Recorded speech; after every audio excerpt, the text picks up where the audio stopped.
I'm Michael Newberger, and I'm outside the Ringhaver Student Center, where tonight we got a chance to go to an Israel-Palestine forum that was hosted by the Political Guild of Flagler College. We got a chance to attend, as well as talk to some panelists afterwards. We've had American presidents, several of them, that have just worked night and day trying to get a settlement. If some other country thinks we're not doing a good enough job as the moderator and the settlement leader, I'd be happy to give them the task. I'm here with Senator George McGovern, the 1972 Democratic candidate for president. I think most of us realize that America is definitely the biggest supporter of Israel. Do you think the Obama administration has been different than previous administrations and how they go about it? Has there been disappointments? Well, I'm glad to see that they're aware of the concerns of the Arabs, too. Israel is our longtime friend. We all know that. But there's a lot of potential goodwill out there in the Arab world, too. So I think our position ought to be one of an even-handed approach. We ought not to be seen as the champion of Israel and the foe of the Arabs. That's not helpful to Israel, and it's not helpful to the Arabs. If we're going to get a settlement there has to be some sacrifice on the part of both the Arabs and the Israelis. And I think it's possible that with those conditions that we can come to the settlement. In 1967, when the Israelis mounted the 67 war, and they took all the land. They took the West Bank and Gaza, and Jerusalem, and Golan Heights, and immediately began to build settlements on the Palestinian land. Now, as of today, the settlements occupy 42% of the Palestinian land in the West Bank. And those settlements are a violation of international law. They're a violation of Article 49 of the Geneva Convention, which prohibits the transfer of a population of an occupying power to occupied land. It's a war crime. Here with Ron Estes, retired CIA operations officers in the clandestine service. You said if we could stop using the veto in the United Nations, yes, Israel could go to The Hague for these war crimes, for the settlements. Yes. Do you think there's any chance that the United States, but specifically on the UN stage, would actually sort of take a harsher stance on Israel to help get them to talks with the Palestinians?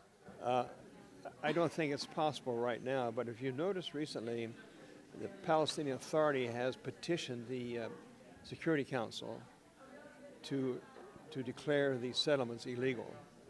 Now, Palestinians know they're illegal, but you have to have Security Council reference to take a country to the International Criminal Court in The Hague, and that's what they want.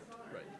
And I don't think the United States will allow that to happen because Israel is in violation of the Fourth Geneva Convention over the settlements in the West Bank and over the blockade in Gaza.